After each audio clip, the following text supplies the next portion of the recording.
Welcome, golf fans, pursuers of knowledge and the almighty dollar. This is your golf guru bringing you the Players Championship Preview Show. I appreciate that you stopped by or are checking me out. Thank you so much. I'm going to take about 20-30 minutes. We're going to break down the course, the field, a little recap of the API, everything you're going to need to know to help you start the mind working to make your picks for betting, GPP, one and done, all that kind of fun stuff. Let's do this. And I am so excited that I have started a giveaway, a Players promotion. I started this at the API, and I want to tell you, if you are new and if you haven't seen this, I am giving away 10 lucky winners to a free entry into the Fantasy Golf Millie Maker. That's right. I'm going to be picking 10 people, and all you need to do is hit the like button for this episode. If you are not subscribed, please subscribe, and then you can, of course, comment. And then after the end of this week, so it'll be on Wednesday, I will run all the entries, and how you enter, because I should state that, is pick who you think is either going to win the Players or the Masters, or you can do both. It doesn't matter, as long as you do one or the other. And from that, I'll put you guys in a random generator, and it'll spit out the winner. And right now I've got about 266 subscribers, something like that. So you got almost, I don't know, if you do the math, I guess about a 20% chance of winning. So that's that. All right. Real quickly, let's go and do a little recap. We had a great tournament. Bryson DeChambeau held it out. We had Lee Westwood. Of course, what a fight he put up. A lot better fight than I thought. We also had some withdrawals, which was interesting. So let's just talk about all that. We're going to really, this is going to be more focused also on guys, on how they did from a stroke gain analysis and how they performed. All right, let's jump into that. Okay. So again, if you're new, I like to kind of get into the details a little more probably than the average person that's in the industry, but I think you're going to get something out of this. That's why we do it, not just to sit and ramble on about a past tournament. And so real shortly, of course, as I mentioned, DeChambeau, which I had as a fade, simply put, I have learned a lesson, and it's probably something that we should all note. If you put DeChambeau on a course that he can leverage his distance and power, especially with the rough, and I think that was a big key. When he got into the rough, just like at Wingfoot, playing in the U.S. Open, he is very effective. It can do things that the other players just simply can't do. Hence, off the tee, gained over 7 strokes. And tee to green, he was in second behind, actually, Westwood, getting 12 strokes. Lee Westwood was not somebody on my radar. If I remember correctly, I kind of pulled him up when I did some of the European analysis for the WGC. He hasn't even been playing that great over there, so really didn't think that would, translate. But that's Lee Westwood. I mean, the guy was an elite player, and as you see, can still get it done. And so good for him. And Corey Connors, I'm going through probably my top 3 big misses. Corey Connors, as I mentioned on my previous show when I was fading him, it was purely because I thought the putter just could not handle these greens. And it showed on Sunday as they got quicker and quicker that he was going to have some issues. But all in all, Corey Connors, what a great tournament for him. I'm a big Corey Connors fan, have been since I saw him at the Valero when he won. And, tee to green, the guy is an elite player. And at some point, I'm going to kind of create these buckets because there's guys like the Corey Connors, the Griots, even Benoit Ans, Keegan Bradley might fall under there. But there's guys that's elite tee to green. It's just when they get around the green, almost a little bit like Matsuyama. At least Matsuyama, though, has a really good chipping game. It's just the putter holds him back. But there's like this group of guys, and if the putter goes off, these guys just light it up. And I think it's, it'd be kind of interesting. You've got like a single tool player, you've got like a 2 or 3 tool player, and then you've got the complete player, which is your Koepkas and your Rahms. But, even they can kind of, lose as like Rahms lost a putter. Rory's kind of lost a putter. Those guys could turn on and off too, but ultimately most of the time they have all the tools. Okay, that was a little side. I just got Jordan Spieth highlighted. He led the field to get on approach. I'm becoming more and more of a Jordan Spieth believer that he is back. I started to feel that way, not so much after Pebble Beach or Waste Management, but what he did at Genesis, I was really impressed. That course is not fit, especially with his game that what it was with the T-ball. And then to come out, of course, first time ever playing at Arnie's course, playing in Bay Hill, and to end up with a T4. And if he just would have made a few putts more, just like Corey Connors, they could have easily won that tournament. So that was impressive. And then these 3 guys are kind of interesting. Richie Wierenski, Putnam, and Bezuidenhout. Bezuidenhout I was on for the WGC, and I always say, typically for some odd reason, I'm a week late, hence Terrell Hatton So I picked him again. But Bezuidenhout, he had all the good splits when you look at putting on Bermuda, be able to play in the wind. But I wasn't a pick of mine this week. Did have him in a couple GPP teams, but long story short, the guys that did well here were the guys that can keep it somewhat in the fairway, but when they get on the Bermuda greens, they're all good Bermuda putters. Andrew Putnam, I've been playing on showdowns and Sundays. He's been coming through, and then Richie's popped up here or there. Again, felt bad at the end there. He kind of dumped some strokes off, but a lot of guys were losing strokes, so he did very well. I think he shot 1 under after all said, or actually 1 over. Putnam shot 1 under, and I think Matthew Waltz. That might be the only guys. So yeah, DeChambeau shot 1 under on Sunday, Putnam, and Matt Wallace, and I literally think that was it. And then there was maybe some guys that shot even. Chris Kirk was actually a sleeper pick. And that was actually, as you see, it was one of my better picks that I had last week. He's been playing well.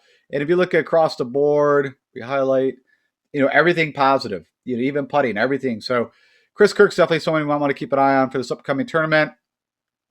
Also, would say, as I said, fading Charlie Hoffman. And as I stated when I was doing it, there's 2 guys right now that have just been kind of my Achilles heel.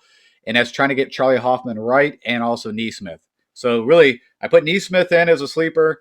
He fell apart, and I faded Charlie, and of course it went vice versa. So that's the way that goes. Rory putting the 2 in the water, shooting 5 off the tee. I forgot what number that was, but on Sunday, kind of took him out of the tournament. He was where my shares were going at that price tag. So you had DeChambeau at 11, you had Rory at 11.5, and everything pointed to Rory. The recent form for WGC, his history at the course, knowing what Rory could do is all about the putter. What would he do with the putter? And he came out, leading round 1 with Corey Connors 600, and then just, started to fall apart. And, had a tough Sunday like a lot of guys did.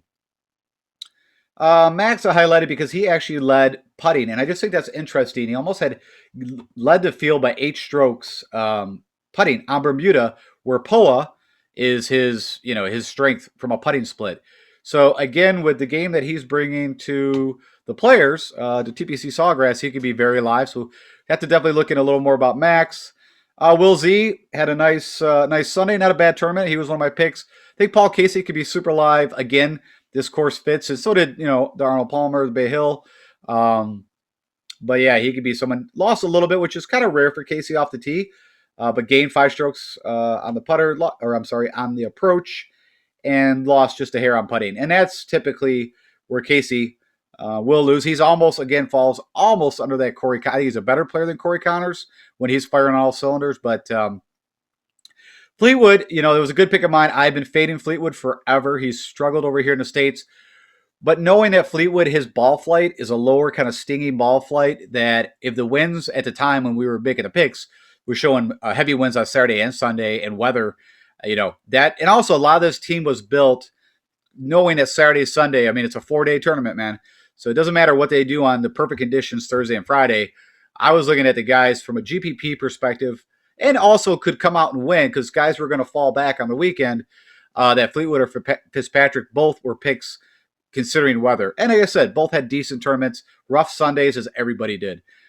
Hideki, I highlighted this 2 points. First off, Hideki, actually lost strokes around the green where typically he's been gaining, somewhere between 2-3 strokes on the field around the green.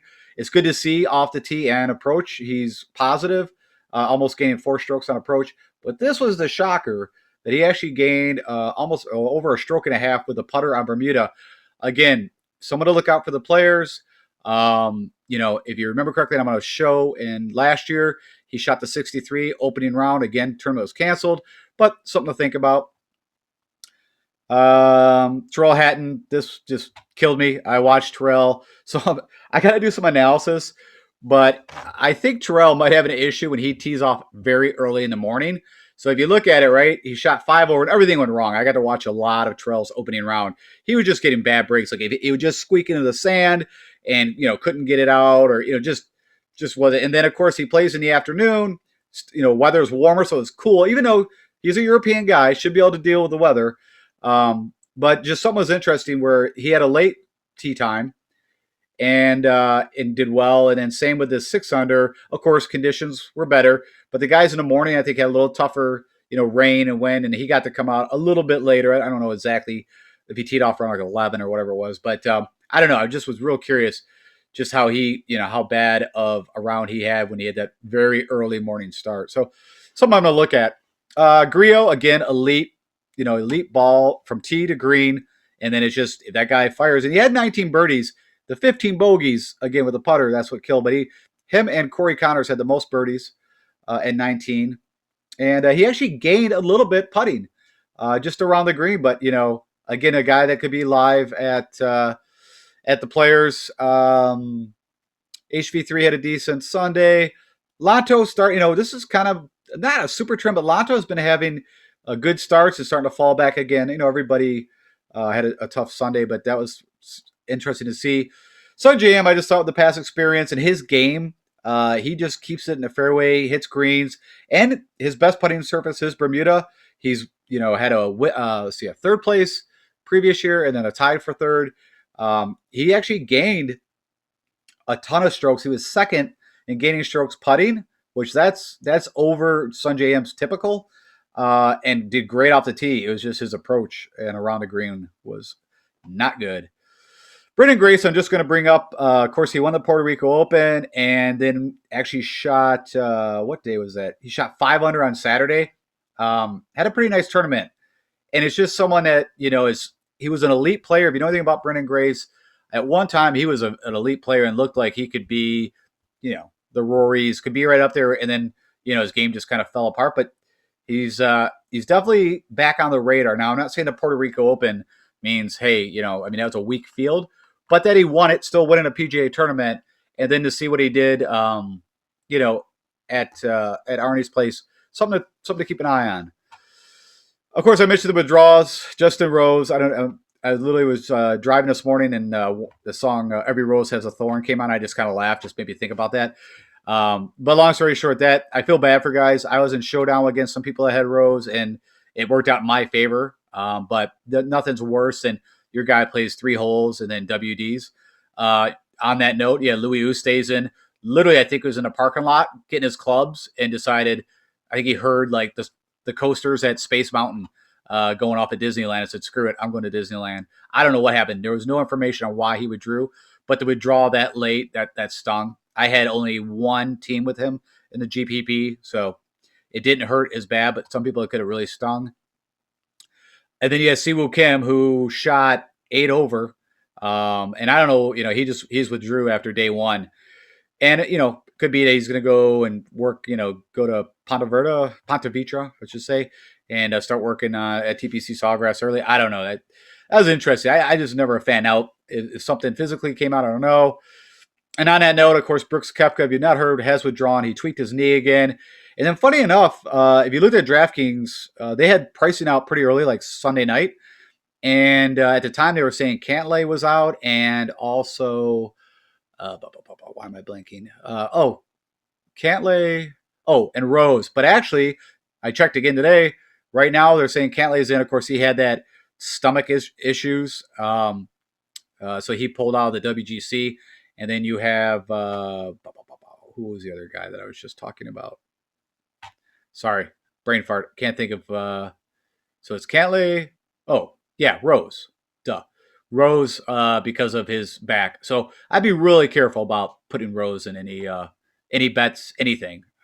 You tweak the back, it's not that far between. How can you go out and practice? How can you get ready for this tournament? So put it this way, I'll be fading Rose. These are some other picks. I had Tringali, Kisner. So a lot of my guys all made the cut. They just didn't do a lot. This was probably the killer. Victor Hovland, and I faded Reed, which I worked out well. If you want to look at what happened with Reed, just everything was bad. I mean, and it wasn't for Reed. This is bad. Approach losing a stroke. Off the tee, he's never elite, but that's bad. And then the putter, usually he's gaining 3 or 4 strokes, or forget about it. But around the green, and it's kind of been a trend. Let me pull something up here. Okay, I had this, so I just thought we'd look at this real quick, talking about Patrick Reed. And this was the earlier, so this is looking at 2021 season, so the new season since, I think, the start of the Safeway. If you look at this line at 100 is what's average on the PGA Tour. So he's a little off the tee, below average. He's about, equal on approach. But this is shocking. I don't understand this, how he could be 152 around a green where everything we know about Reed is, he's very elite usually around. And then putting, and then there's a more recent one that just came out. And this looks a little better. This is, like I said, the most recent data up to probably the workday. You have, again, off the tee, he's never been elite, but again, he's above average. Approach to the green, he's now 54th, which is pretty decent above average. And around a green, I still think that's low. But of course, the putter at 2. But yeah, just something I wanted to show.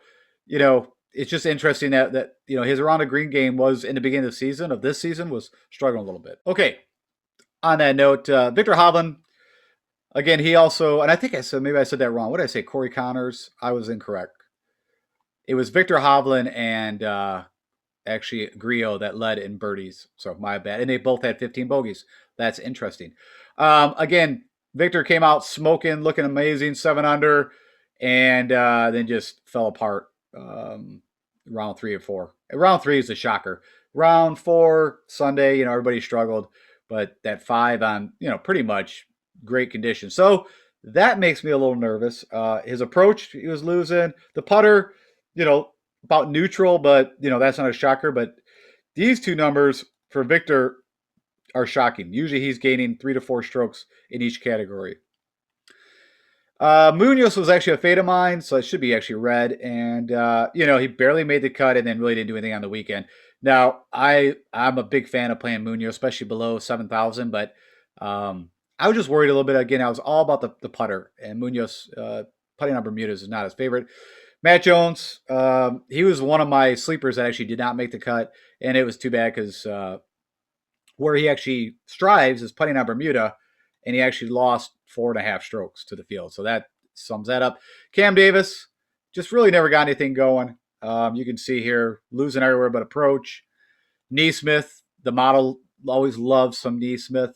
And this guy I can just never get right. I'm just going to leave it at that. So if I fade or don't pick Neesmith, jump on him. If I'm saying, hey, play Neesmith, don't play him. That's almost like the same thing with Charlie Hoffman.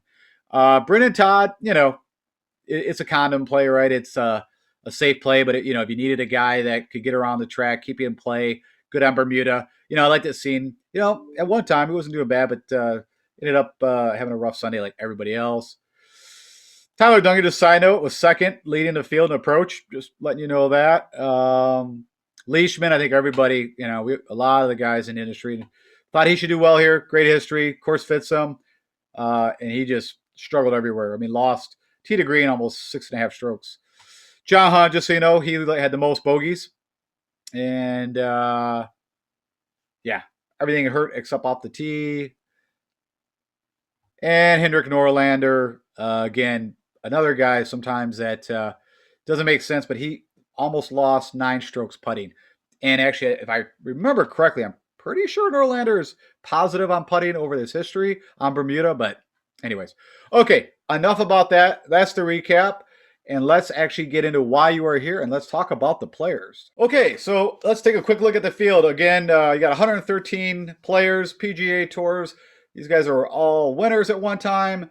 It's the short of it is I'm just going to go into it. It's the elite of the elite. You got 49 out of the top 50 in official world rankings. You've got 29 out of the top 30 FedEx Cup standings. I don't know if this actually included with Brooks withdrawing, but neither here or there. It's the best of the best. It's the mini major. It is the Players Tournament, the Players, of course, Championship. And it means a lot to people. Some people like it better than some majors, and some people, me personally, I enjoy it a lot. I don't consider it a major, but yeah, it's an amazing course, immaculate, and it should be a great test of golf for these guys. With that said, we are heading to Ponte Verde Beach, Florida. This tournament has been held at TPC Sawgrass since 1982. So we got lots of historical data, lots of stuff to look at. It is a par 72, just under 7,200 yards. You got Bermuda grass, rough and fairways, kind of the same thing we've been seeing since WGC. And I already mentioned the player field. There is a cut at T65. It's a little bit, though, if you got to think about that, because the player field is not the typical like 150, 160 players. It's almost like if you do the math, it's a 50% cut. So where I'm getting with that is that there's going to be more guys that make it. Hence, we're going to have to be a little unique on some of our picks. We're going to have to find those guys like the Lee Westwoods and the Andy Putnams, the guys that come up from below that people aren't looking at. That's going to be the trick to this week. Historical cut line, a lot like API. It's +1 to +3, and winning scores have been around in the mid-teens. But if you go back 4 or 5 years, 10 under was the winning score, up to 18 under. This is a fun fact I found that Rory in 2019, the year he won, actually led the field off the tee. Yet Jim Furyk, who we know is very short but very straight, very accurate, actually led across the board for the par five. So outscored Rory on the par fives. I just think that's out of the 16 par fives. I think that's pretty interesting. But that said, there's two things you can take out of that. You can get it done a lot of different ways on this course. People say it all the time, but especially on this course, it's a mental game. It's a chess game. It's not checkers. You have to really think about every shot, especially when you're approaching the green. These green complexes are smaller than the average size. They're not crazy undulation. There's definitely undulation, but it's not ridiculous. It's just the way they put the pins. There's like these zones that you have to know from history being here of where you got to land it to either get it near the pin because it can work off those slopes or just to stay safe and not go into water. So long story short, you got to have some history here. And of course, the course defense is water, comes into play on 12 different holes. You're going to have some rough, not like what we saw at Bay Hill at API, but there is going to be rough and there's going to be moisture, is what they're what they're telling me. And so that's going to make it a little tougher to get out. You got a tough closing, some tough closing par fours. So this sometimes could dictate who's going to win this tournament. Of course, you got 17, the pitching wedge, 9-iron into the small par 3, but it's, you sit there and look at it and it looks a lot smaller than it is. But it's really these par 4s, 14, 15, 18, that sometimes determines the tournament on Sunday. And I think that's it. This should not be on there. That was from API, but the fairways actually are not generous. They're not difficult to hit, but they're not huge. And it's all depending on hole by hole of what you got. And speaking of hole by hole, this is not a pretty map, but all I'm trying to do is represent when you just get a look at this is a lot of water. And then you can see typically on every hole you're dealing with either water running the fairway or in front of the green, and you have sand. And so it's a thinking man's course, which, for DeChambeau, it kind of makes sense. But I'm not saying that's not the guy I'll probably be going with here, but we'll have to see. And then real quickly, we just look at the scorecard, just noting I talked about those holes at the end. So the number 2 handicap is 14, number 1 handicap is 18, and then number 15 is handicap 6. And then, of course, you have the 3 higher ones up here. So from a split, it's pretty equal. But this is what I wanted to actually talk about is the par 5s here. You got 3 par 5s. You got four par 5s total. But 3 of the par 5s are between 525 to 550. They are very gettable. This is where you're going to have to make your hay. I know that's said quite a bit on par 5s, but on this course, this is where it's going to happen. You got a lot of long par 4s. This is where you're going to have to strike. And there's one par 5 that's 570. Where are you at? There it is, 575, number 9. But other than that, so that's where the scoring happens. A lot like what they were talking about with Tiger and how he won 7 times at Arnold Palmer, is that you got to just manage the tough holes, get your pars, and tear up the par 5s. And I think Bryson, if I remember correctly, led the field in scoring on par 5s. And at this course, it's going to be about the same thing. Whoever probably leads the field, again, that could be here or there, but will probably win the tournament. We look at past conditions. Nothing superhero to pick out. Just as the wind, picks up and as dry conditions, these greens will firm up. It's going to make it tougher. They are fast greens. If you look at the rough here, it's at average. So, but it also had it short the previous in 2018. But everything I've heard, it's going to be about medium. It's not going to be, like I said, what you saw API. And I think that's really it from conditions. So then if we want to figure out, okay, how do guys win here? This is how I'm going about ranking the skill sets of the models that I'll be building from a stroke gain analysis approach. The first thing they got to do is you got to hit the fairways. Number one, it doesn't matter how great you are anywhere else. If you're in the water or you're always coming out of the sand or the rough, you're not going to be able to score. And so the number one thing which is rare, usually I work my way back, but this time I'm working my way from the tee. Then the next is approach. You got to hit greens and rag. We're going to need good putters on Bermuda. And then proximity, and this should be say 150. Proximity from 75 to 150 is, you can kind of see the distribution of shots. This the number one area. So 75 to 100, 100 to 125, 125 to 50 would be the areas I'm looking at. Got to be able to get out of the sand, make your saves, make your pars. And I mentioned already the par 5 scoring. There's 3 of them. They got attack. And then again, the last was 3-putt avoidance. Is something that we got to look at. Guys that have been successful here have definitely managed the putter and missed on or minimized the damage with 3-putting. So kind of always what I like to do next is I think if you look at the past winners and you look at what they did from a stroke gain analysis, it's a good way to confirm the assumptions that we're making. And it's funny if you look, there's 3 polled, and I also looked at Jason Day and Ricky who won prior to these guys, and they kind of did it on approach was their highest, and then putting was they gained around 3 strokes. But these guys, the only one that was kind of an outlier, if you look over the past 5 years, was Webb Simpson that did it, gained almost 9.5 strokes putting, but actually lost on approach. If I had to pick a recipe that I want, it is, hitting fairways, of course, but elite with approach and just be decent with the putter. Just don't lose, but you don't have to gain a ton. That means you're sticking 3-footers, 4-footers, 5-footers, whatever. You're just elite because, again, as I showed you, on the approach, it's shorter. These guys should be able to, get a little closer. These greens should hold unless it gets crazy windy, crazy firm. But you can see, again, with Siwoo won, his approach, but the putting wasn't nothing, so. And again, if you look at Day and Ricky's stroke gain analysis when they won, if I remember correctly, it was done more on approach. And like I said, their putting, they didn't lose on putting, but they, it wasn't like they gained 10 strokes. So it confirms while I'm building my models and the analysis and who I'll be looking for. And you can look at these. I mean, this guy, tee to green, he falls again, or that Corey Connors, Griot.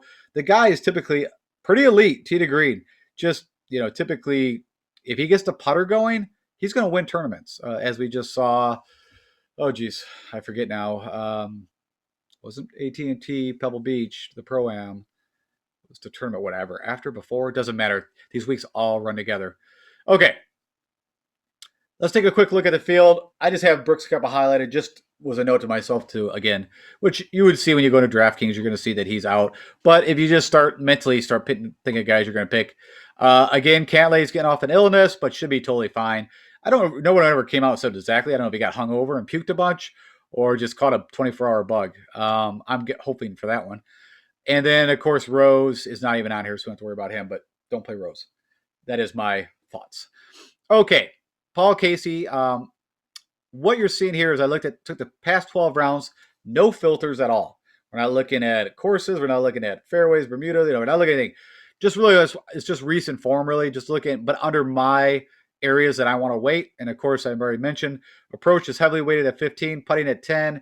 They got to be able to hit good drives. So I kind of, tripled up actually on the fairway. So I wanted to look at guys with good drives, fairways gained, and off the tee. And so you almost got 20% of the model weighted there. They got to score on the par 5s, specifically these par 5s. So I almost 15% on that. Sand saves.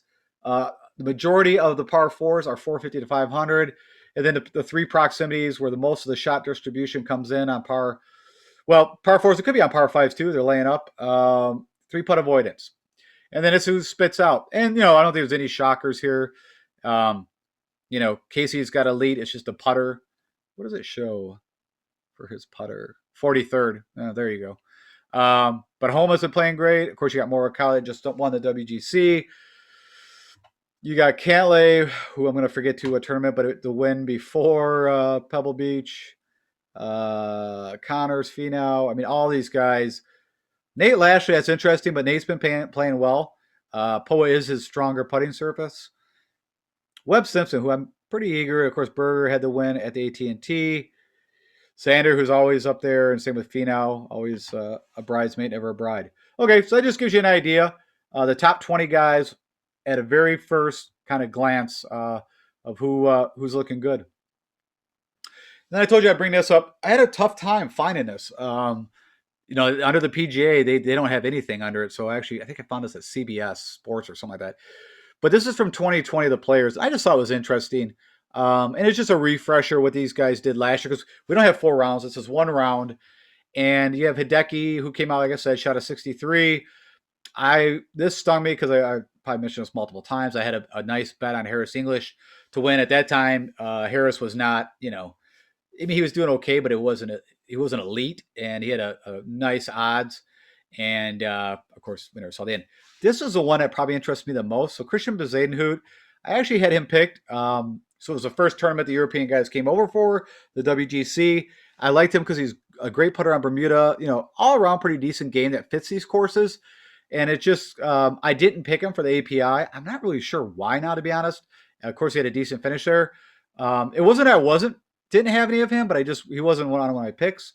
But I definitely think he's someone that could be very live here. Of course, Siwoo has good history here. Well, he won here. He's actually got an odd history. I think I looked. He won a 2000, what was that, 17? And then he was like a 50th and a 40th. So there you go. Anybody else that pops up? Webb, who I think will be live. RCB, I've talked about him multiple times on different shows. This guy used to be very elite. He was the Corey Connors, the Spaniard Corey Connors, you want to say. The guy was amazing off the tee. Not really long, but just accurate and great with approach. But, struggled, the putting. But it's been a while since he's done anything. He had a decent European finish. I think that's what got me on him. I don't know what tournament it was for. Where I mentioned Nate Lashley again, shows up. The guy's just elite with the putter and good. I'm sorry, take that back. Not elite with the putter. Elite with approach and off the tee, pretty good. Cameron Champ, a one-tool player and has been for a bit. Of course, he's won a couple tournaments, so he can turn, as all these guys can, but just elite off the tee. Killer Keith. Yeah, that's about it. So it just gives you kind of a look of what happened before the world shut down. And that's it. The only thing else I will state is that if you would like to watch these guys from tee to green, so supposedly the PGA Live is having these guys showing free access all Thursday. Everybody, every shot. That's what they're touting. I'm, again, not sponsored by PGA Live, but I do use it. I think it's amazing. You get to see a lot more so much more. Typically, the broadcast that you get to watch on NBC, CBS, whatever, you see a lot of people making good shots and putts, but you're not really seeing these guys' game. And PGA Live allows you to see every shot of not every player, but supposedly they're showing a ton on this one. So it's free. Check it out. And that's it. Again, don't forget the promotion giveaway. Just hit the like button, subscribe, tell me who you think could win the Players or the Masters or both. It doesn't matter. And you'll be entered in. And if you have anything, questions or anything, hit me up at DFS Golf Guru on the Twitter sphere. And hit that subscribe button. We are approaching 300. So I thank you so much for that. And all the best. Let's have a great tournament. Take care.